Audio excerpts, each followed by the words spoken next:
네, 내년 5월 총선을 앞두고 여야가 공천 룰 준비에 박차를 가하고 있습니다. 한국당은 현역 의원을 대폭 물갈이하겠다고 밝혔고요. 민주당은 비례대표를 국민 경선 방식으로 뽑기로 했습니다.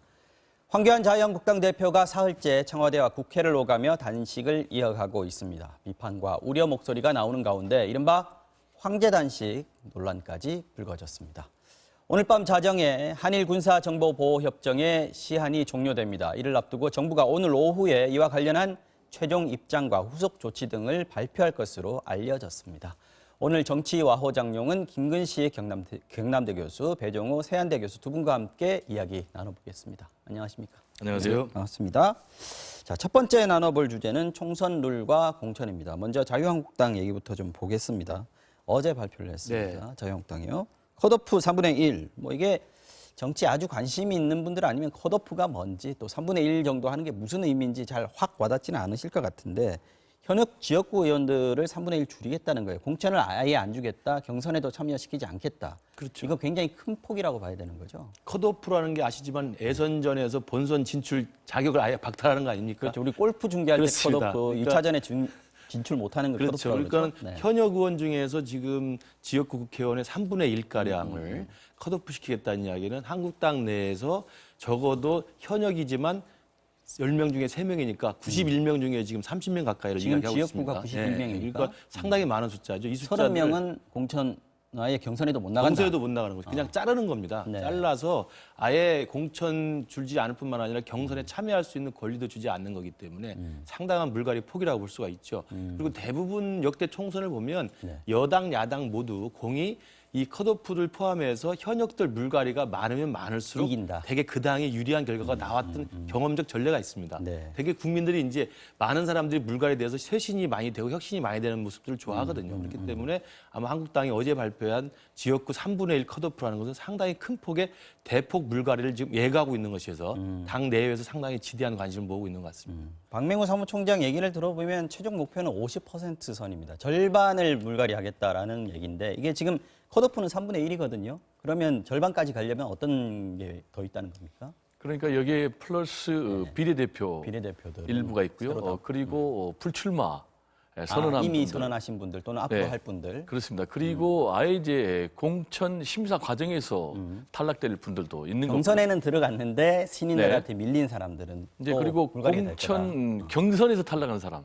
그러니까 이렇게 하면 이제 최고 50%까지 기대를 한다라고 네. 하는데 뭐 50%까지는 안 되더라도 상당히 근접한 수치가 될 것 같아요. 그렇죠. 이제 중요한 것은 왜 이런 특단의 카드를 빼내 들었나라는 것인데 지금 한국당의 지지율이 네. 조국 사태에도 불구하고 계속 하락세를 보이고 있거든요. 네. 그 이유는 한국당이 변화된 것이 없다, 달라진 것이 없다.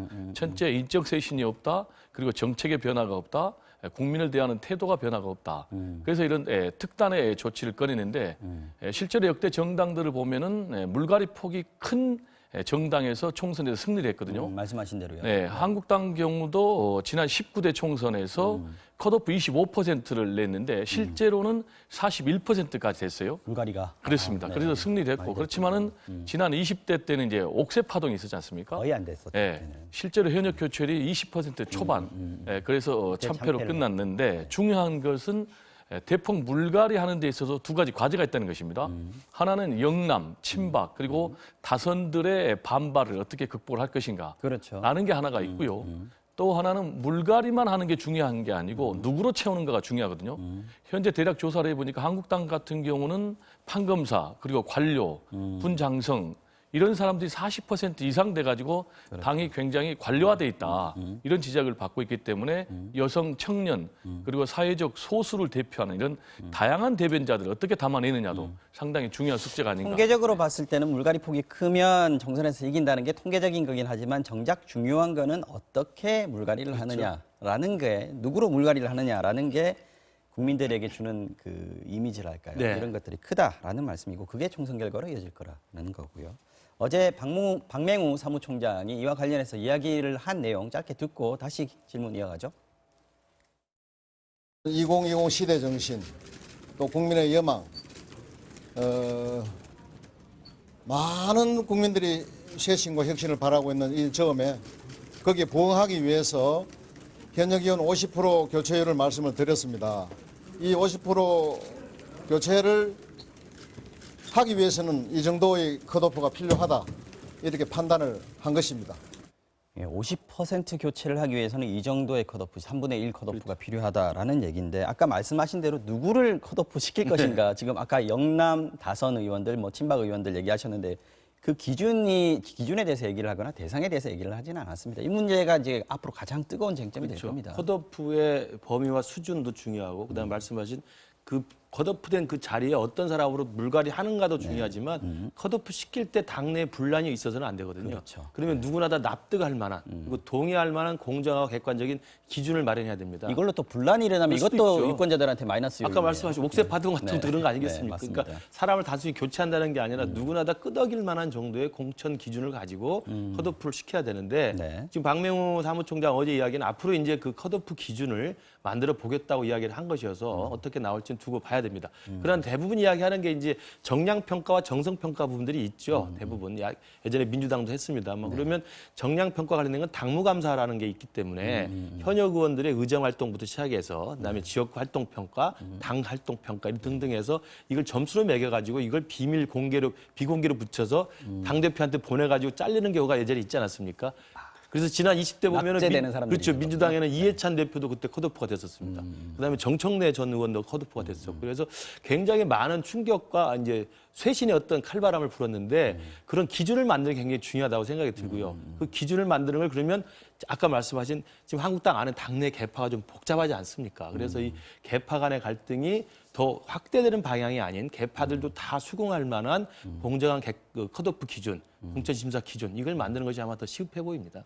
공천 이게 컷오프 결과를 발표를 했는데 친박이 많더라.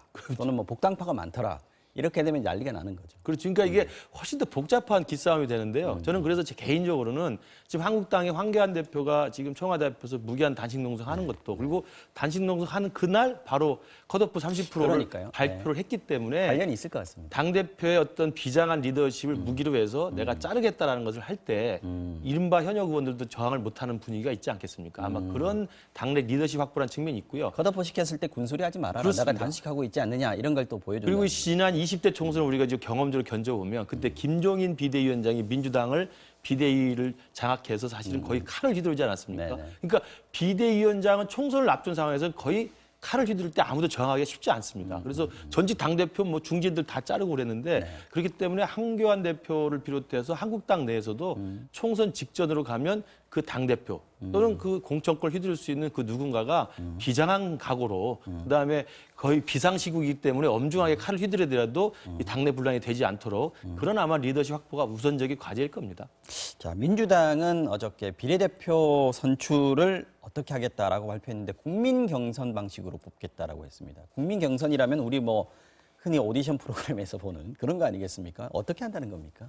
그렇습니다. 그러니까 국민 선거인단을 만드는 거죠. 국민 선거인단. 예, 네. 예. 그래서 지금까지는 통상 비례대표 하면은 돈 공천, 네. 인맥 공천, 그래서 잡음이 끊어지지 않는데 그렇죠. 이러한 정당의 비례대표 공천권을 국민들에게 넘겨준다는 것이죠. 항상 말이 많이 나오는 부분이니까 잡음도 없애고 하는 부분들이 좀 있다는 거죠. 그렇습니다. 그래서 이제 당원, 일반 당원 또 그리고 국민들 구분 없이 100만 명 당원이 아니더라도 그렇습니다. 이 비당원까지. 경선단에 포함시킬 수 있다는 거죠. 그렇습니다. 네, 지원을 온라인으로 받겠군요. 100만 명까지 심지어 100만 명까지 목표로 해서 국민 공천인단을 만들어서 거기서 온라인으로 생중계해서 투표를 해서 뽑고 온라인 생중계에서 그렇습니다. 그리고 이제 그게 50%고 또 뭐냐면 이제 수기로 하는 이제 공천인단에서 1박 2일로 합숙하면서 정견 발표를 들으면서 합산해서 점수를 매기겠다는 거예요. 그런데 이제 특히 수기 공천인단에는 2030 이 세대들을 의견들 많이 나와요. 50%까지는 포진시키겠다라고 하니까 이제 굉장히 획기적인 것이죠. 지금 한국당에 비해서 민주당이 상당히 이 총선을 주도하는 그런 겁니다. 총선 룰을 1년 전에 뭐 이미 확정을 하거나 또는 계속해서 이슈 파이팅 정책을 내놓거나 그리고 뭐 초선 의원들이 불출마 선언하거나 이제 또 이런 국민 공천인단 카드까지 꺼내 들었거든요. 그래서 이런 부분이 상당히 앞으로 좀 총선에 영향을 미치지 않을까 이렇게 전망이 진도를 됩니다. 좀 빨리 빼고 있다 민주당은 그런 생각은 좀 듭니다. 그 비례대표 이 국민 경선 방식을 택한 게 아까 제가 잠깐 말씀드렸습니다만 그동안에 굉장히 문제가 많이 잡음이 많이 생겼던 부분이고 예. 사실 예전에는 당 대표 또는 뭐 당 지도부가 뭐 나눠 먹기나 아니면은 또 원하는 사람들께 전략 그렇죠. 공천하는 도구로 썼단 말이죠. 그러면 국민 경선 방식을 하면 이런 부분들이 좀 없어진다라고 보십니까? 어떻게 예상하세요? 뭐 운용의 묘나 운용의 방식들을 뭐 봐야 됩니다만 네. 일단은 과거의 비례대표 선출 방식을 보면 사실은 당 지도부의 우중이 제일 중요한 거였습니다. 저도 뭐 옆에서 많이 보긴 했습니다만 결국은 개파가 나눠 먹기거나 아니면 당 지도부가 챙겨야 될 몇몇 사람들을 사실 끼워 넣는 식이 많았거든요. 빚이 있는 사람. 그렇습니다. 그렇기 때문에 비례대표로 선출된 그 후보자들을 도대체 어떤 기준으로 뽑았느냐에 대해서 상당히 많은 사람들이 공정성의 문제를 제기했는데 이번 민주당이 말한 것처럼 이런 일반 국민심사단과 수기심사단을 구성하고 1박 2일 합수까지 해서 국민 경선으로 하겠다라고 한다면 일단 공정성은 담보가 될 것 같습니다. 그러나 또 한편으로는 다 모든 제도가 다 시스템이지만 장단점이 있듯이 이렇게 국민 경선 방식을 했을 때 특히나 민주당이 갖고 있는 이른바 친문 성향 또는 친노 성향의 결집력 강한 부대들이 있지 않습니까? 네. 이제 이런 분들이 굉장히 이제 열성적으로 참여를 할 경우에 국민 일반의 어떤 시선과 국민 일반의 평가보다는 특정 그룹의 평가가 많이 과대 대표될 수 있다. 이런 식의 또 우려는 또 일각에서 나오기도 합니다. 그래서 아마 그런 부분들을 또 이렇게 완화시키고 좀 봉쇄하기 위한 그런 제도적 장치까지도 고민을 같이 해야 되는 것으로 알고 있습니다. 네, 사실 뭐 비례대표라는 게 뭐 직업 대표, 뭐 그리고 나이 연령별 대표 이런 것들, 성별 대표 이런 것들이 포함되어 있는 거기 때문에 이런 부분이 어떻게 이루어지느냐가 당의 선거에 임할 때 유권자들이 당의 전체에 갖는 이미지 이런 것들이 그럼요. 결정되기 때문에 네. 상당히 중요한 부분입니다. 자, 황교안 자유한국당 대표의 단식 투쟁 오늘로 4월째 접어들었는데요. 황교안 대표가 다시 한번 결의를 다졌습니다. 들어보고 오겠습니다. 저의 단식은 국민 여러분의 삶을, 국민 여러분의 삶, 그리고 대한민국을 지키는 것 외에 아무 다른 목적이 없습니다. 그래서 죽기를 각오하고 있는 것입니다. 나라가 온전해질 때까지 필사즉생의 마음으로 끝까지 하겠습니다. 네, 황교안 대표가 지금 낮에는 청와대 앞에 계시고 밤에 늦게 이제 국회로 가서 잠을 자고 아침에 또 일찍 청와대로 다시 나오는 이런 일정을 지금 이어가고 있습니다. 지금 여러 가지 얘기들이 많이 나옵니다. 김근식 교수께서는 좀 황교안 대표의 단식 어떻게 보고 계세요? 제1야당의 대표가 이 엄동설안에 죽기를 각오하고 단식을 하겠다고 하는 것 자체가 사실은 지금 우리 한국 정치가 비정상적인 모습을 보여주는 거죠. 그리고 이제 제1야당의 대표가 저 정도 할 정도까지 일정한 어떤 정치적인 어떤 결기가 있다. 그리고 그러한 어떤 국민들의 목소리가 있다는 점에서는 저도 충분히 이해가 갑니다만 저는 야당 대표의 단식이라는 건 그동안 우리가 역사적으로 볼 때 네. 정권에 향해서 또는 상대당이 여당을 향해서 무언가를 정치적 이슈로 만들어서 그것을 얻어내기 위한 사실은 목숨을 건 투쟁들이 많았습니다. 네. 근데 그게 목숨을 건 투쟁으로 내걸고 있는 요구사항이라는 게 국민들이 납득할 만한 수준의 요구사항이어야 됩니다. 그래야만 이게 단식이 성공할 수 있다고 보는데 그렇죠. IS 때 당시에 그 가택연금 석방하라든지 그다음에 DJ 때 지방자치제 도입이라든지 지방자치제도. 네. 그다음에 최근 것만 하더라도 김성태 원내대표 같은 거 드루킹 특검을 받아내지 않았습니까? 그러니까 이런 것들을 보면 단식을 했을 때 내걸고 있는 이슈가 국민들이 봤을 때 저건 맞다.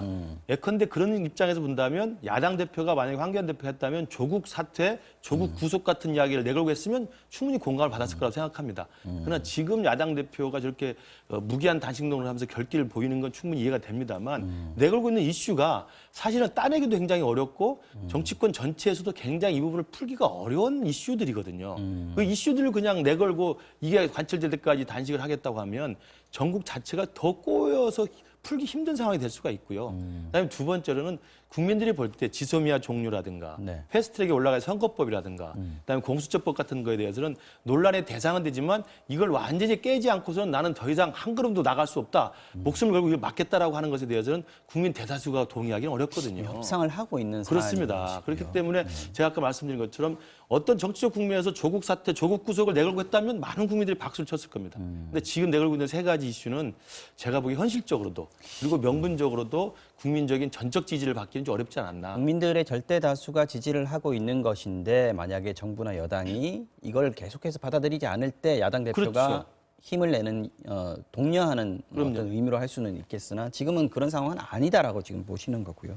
어제 오늘은 또 황제 단식 논란이 불거졌습니다. 지금 사무처 당직자들의 근무 배치표, 업무 배치표가 공개가 돼 버렸는데 여기에 이제 당구장 표시해가지고 당 대표님 지시사항 이렇게 붙어 있었단 말이죠. 이 부분이 아마 논란이 되는 것 같습니다. 어떻게 보셨어요? 네, 그래서 지금 갑질 논란, 그리고 황제 단식 이런 부분이 일고 있는데 네. 지금 12시간씩 4인 1조로 해서 근무한다는 거 아니겠습니까? 그래서 30분마다 맞교대하는 황 대표, 거죠? 네 그렇습니다. 건강 체크하고 또 고동 수상자 접근하면 맞고 네. 특히 이제 새벽 3시 30분이면 일어나서 새벽 예배를 가니까 네, 그때 같이 일어나야 되고 그런데 이제 문제는 여기에 임산부까지 있어서 여러 가지 논란이 되고 있는 상황인데 임신하신 분들이 있고. 이게 이제 제가 볼 때는 단식하고는 본질적인 문제가 아니에요. 이런 비본질적인 문제가 지금 이슈가 되고 있는 이유는 그러게요. 황교안 대표 단식의 진정성 문제 때문이라고 생각을 합니다.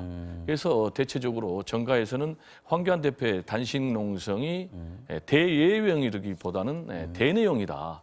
즉 지금 리더십의 위기에 봉착하고 있기 때문에 이걸 이제 국면 전환을 하고 또 지금 정부 여권에 맞서 싸워야 되려면은 108명의 총 의원직 사퇴를 끌어내야 되는데 네. 또 플러스 의원직 사퇴를 끌어내면은 앞으로 인적 청산, 인적 쇄신하는 데도 굉장히 중요하거든요. 네. 그래서 이제 이런 것까지 담았다라는 것인데 역대 이제 단식을 했던 YS DJ하고 비교하면 이제 상당히 좀 거리감이 있어요.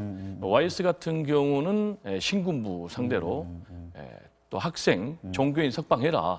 그리고 대통령 직선제 개헌해라. 라면서 이제 무려 23일 단식 투쟁해가지고 결국은 정치적인 성공을 했고 네. DJ 같은 경우도 내각제 개헌 반대 그리고 지방자치제 실시 이런 걸로 이제 13일 정도 단식 농성을 해서 네. 결국은 성공을 했는데 이런 것에 비교해서 지금 지소미아 종료 철회 또는 공수처 반대 그리고 연동형 비례대표제 반대 이런 부분은 국민적인 좀 공감을 얻기 어려워요. 왜냐하면은 국민 여론조사하면은 반대보다는 찬성이 더 높거든요. 과연 이런 상황에서 황교안 대표가 대내적인 효과 외에 어떤 국민적인 명분을 얻을 수 있을지 상당히 좀 미지수입니다. 이게 이제 근무 당사자인 한국당 그 사무처 네. 노조가 있더라고요. 거기서는 문제될 거 없다. 당연히 지금 대표가 단식을 하는데 비상 근무를 해야 된다, 비상 업무를 해야 된다라고 하는데 지금 문제가 되는 건 아마 그 아까 말씀하셨던 내용들이 좀 문제가 되는 거 아닌가 싶어요. 저도 지난 연말에 이른바 이제 이 비례대표제 강화를 요구하면서 손학규 당대표가 당신 농성을 했지 않습니까? 네네. 저도 몇 번 찾아뵙고 해서 그 분위기를 압니다. 그러면 당연히 당대표가 목숨을 걸고 단식을 하면 당대표를 모시는 대표 비서실의 당직자는 사실 자발적으로 옆에를 다 그 보좌를 합니다. 그렇죠. 그렇지 않지 않겠습니까? 당연히 보좌를 할 수밖에 보좌해야죠. 없고. 그럼요. 그런데 제가 말씀드린 것은 그렇게 충분히 당의 입장에서는 당대표가 혹한 기에 야외에서 단식 농성을 하기 때문에 사무처 당직자들이 보좌하는 건 맞는데 네. 그 내용을 보면 좀 과도하다는 거죠. 그러니까 그때 손학규 대표의 경우는 대표 비서실 정도면 충분해요. 그리고 자발적으로 하는 겁니다. 네. 근데 여기는 대표 비서실뿐만 아니라 보니까 조직국, 홍보국, 원내 행정국까지 다 교대를 짜가지고 하게 돼 있더라고요. 그러면서 사실은 정당 활동을 어떻게 하겠습니까? 지금 정기국회 회기 중인데 네. 그런 게 있고 그래서 그다음에 또 민폐 얘기가 그리고 나오는 또 거군요. 대표님 지시사항이라고 강제할 이유가 뭐가 있습니까? 그러면 제가 볼 때 황 대표가 직접 지시했을 거라고 믿고 싶지는 않아요. 그렇겠죠. 아마 그건 사무총장이나 비서실장선에서 너무 과도하게 그걸 한 것 같고 그러니까 국민들이 볼 때는 충분히 이해가 갈 만하지만 과한 의전으로 됐기 때문에 이게 황제 단식 이야기가 나오는 거거든요. 그리고 또 하나 강조드리고 싶은 것은 그렇게 해서 좀 황제 논란이 나온다 하더라도 어찌됐든 제1야당 대표가 청와대 앞에서 혹한 게 단식을 하고 있는데 또 민주당의 대변인이나 또 민주당의 이 국회의원분들이 나서서 비아냥거리는 논평을 내는 것도 사실은 정치를 더 꼬이게 하는 겁니다. 일단 있는 그들을 좀 묵묵히 지켜보는 것도 필요한 것일 텐데 그렇기 때문에 강기정 정무수석도 나가서 대통령 뜻이라고 가서 또 문안을 하지 않았습니까? 근데 민주당에서 대변인이나 국회의원이나 또 심지어는 대한신당의 박지원 의원 같은 경우는 그 사퇴하면 된다라고 이야기하면서 이거 사실 비아냥거리는 게 정치판이 어떻게 되겠습니까? 김무성 대표가 화가 많이 났던데요. 굉장히 화가 났죠. 그러니까 그것도 서로 간의 정치적 존중과 넘어서는 안 될 선이란 게 있는 건데 그런 부분들에 대해서는 여야 공이 좀 더 심사숙고해야 되지 않나 생각합니다. 김무성 대표도 또 그 얘기하면서 또 말을 좀 험하게 하시긴 하더라고요. 알겠습니다. 황 대표 단식에 대해서 오늘 이해찬 민주당 대표가 한 발언도 한번 들어보겠습니다. 단식하시는 분한테 드릴 말씀은 아니지만 이렇게 정치를 극단적으로 하는 것은 바람직하지 않다고 말씀을 드립니다. 오히려 국민들에게 더 정치에 대한 불신을 더 높이는 그런 결과를 가져올 겁니다. 단식을 중단하시고 이제 불과 얼마 남지 않았기 때문에 정치협상회의에 참여하셔서 이 선거법하고 검찰개혁법 이런 것들을 진지하게 협상에 임해 주실 것을 다시 한번 말씀을 드립니다. 자, 사실 이제 제1야당 대표가 단식 투쟁을 한다는 거는 사실은 상당히 무거운 사안이지 않습니까? 그런데 이제 그 뭐 정치권에서도 그렇고 일반 우리 국민들이 보기에도 이게 약간 조롱의 대상이 되고 하는 것들은 어떻게 보면 우리 정치권의 비극이 아닌가 이런 생각도 듭니다. 왜 이런 일이 벌어지고 저는 있습니까? 그래서 이제 그게 사실 양쪽에 다 문제가 있다고 보는데요. 아까 말씀드린 것처럼 이슈를 잡았던 그 세 가지 요구 사항이 국민적으로 공감하기가 굉장히 뭐 대부분의 경우는 공감하기가 어렵다는 거죠. 그러니까 일부분 그게 동의하는 분이 있을 것입니다. 근데 지금 황교안 대표 잡고 있는 세 가지 지소미아 종료나 선거법, 공수처법 반대라는 것은 물론 선거법에 문제가 있고 공수처법에 논란이 많습니다. 그러나 그렇다고 해서 그걸 다 완전히 폐지하라는 것을 완전히 거부하라는 것을 요구 조건으로 내걸기 힘들거든요. 그러면 협상에 참여해서 그 부분이 올바른 방향으로 협상에 합의가 나올 수 있도록 노력을 해야 되는 겁니다. 그런데 이걸 무조건 좌파 사회주의 독재법이라고 규정을 하고 지소미아 종료에 대해서 이야기를 하면 저는 그래서 황교안 대표 내걸고 있는 세 가지 이슈가 국민적 공감을 전적으로 받기 어렵기 때문에 그런 부작용이 나는 거고요. 그리고 이것은 제가 볼 때는 황교안 대표의 정세 인식이 조금은 태극기 부대와 비슷한 우파적 인식에 지금 머물러 있는 게 아닌가. 조금 더 중도층으로 와서 중도층들이 공감할 수 있는 정세 인식과 현실 판단을 해야 되는데 여전히 태극기스러운 용어에 좀 함몰돼 있다는 저는 좀 안타까움이 있습니다. 또 하나는 조롱받는 이유는 아까 말씀드린 것처럼 야당도 문제지만 여당도 문제라는 거죠. 여당이 그러면 어찌됐든 제1야당 대표가 청와대 앞에서 대통령에게 요구사항을 내걸고 목숨을 걸고 단식 논쟁을 하면 그걸 진지하고 무겁게 받아들여야 되는데 이걸 마치 비아냥거리고 조롱하고 비난하고 정쟁의 도구로 쓰는 것 자체도 사실은 우리 정치의 현실을 후진화시키는 거거든요. 그래서 저는 양쪽 다 조금 더 문제가 좀 해결될 수 있도록 좀 심사숙고하는 방향이 필요하지 않겠나 생각을 합니다. 네, 뭐 여기까지 이야기하고요. 다음 이야기 해보겠습니다. 어제 국회에서 정치협상회의가 열렸습니다. 문희상 의장이 주재를 했고 여야가 참여를 했는데 패스트트랙 법안 논의하는 자리였거든요. 그런데 황교안 대표는 단식 투쟁을 하고 있으니까 뭐 당연하겠습니다만은 한국당에서는 참석이 안 됐습니다. 어저께 나왔던 얘기 뭐 회의에서 좀 진척이 된 게 있습니까? 패스트트랙 관련해서요. 네, 이제 어제 상당히 나온 것 중에 중요한 의미는 네. 어쨌든 선거법은 이제 게임의 룰이기 때문에 한국당까지 포함해서 최대한 합의 처리하겠다. 다만 한국당이 계속해서 참여를 거부하면은 나머지 여야 사당들이 원칙대로 표결 처리하겠다라는 게 이제 굉장히 나왔군요. 중요하고요. 그래서 제가 볼 때는 한국당에는 상당한 압박이 될 것 같고요.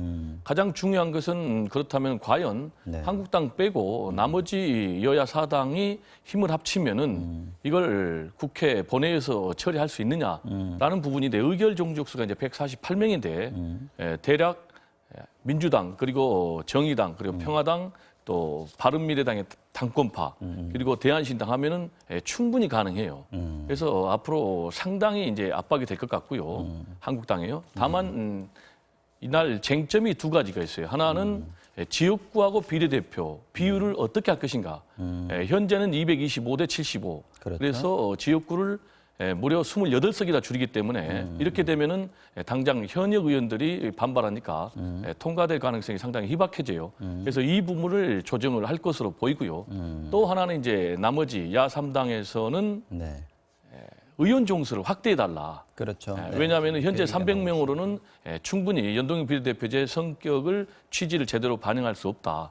그렇지만 이제 민주당 이해찬 대표는 요거는 지금 어렵다라고 했지만은 제가 볼 때는 앞으로 지역구 축소 문제를 상당히 줄이는 것 그리고 여기에 플러스 의원 종수를 소폭 늘리는 것 이런 부분을 두고 계속해서 협상해 나가면은 한국당도 참여할 가능성이 저는 있다고 봅니다. 어쨌든 시간이 그렇게 많이 남지 않았습니다. 12월 초면은 이제 본회의에 부의가 돼가지고 표결 처리를 한다는 게 지금 방침인데 그렇지만 아직까지 협상할 부분들이 남아 있고 가능성도 있다고 보셨습니다. 근데 지금 한국당은 빠져 있는 상황입니다. 근데 여야 사당만 지금 이제 공조를 해야 되는 그런 상황인 거고 숫자로 보면 충분하다라고 지금 얘기를 하신 건데 어떻게 진행될 것 같습니다. 그래서 협상을 해서 선거법은 게임의 룰이기 때문에 여야가 합의하는 게 가장 모양새가 좋습니다. 네. 그리고 한국당 국회의원도 그 게임의 룰이 한번 통과가 되면 그 룰에 따라서 선거를 준비해야 되는 현실이 있어요. 그러니까 근데 지금 한국당은 황교안 대표 스스로가 그 두 법은 절대 안 된다는 입장으로 지금 거부 입장을 내걸고 지금 단식을 하고 있는 거 아니겠습니까? 네. 그래서 제가 보기엔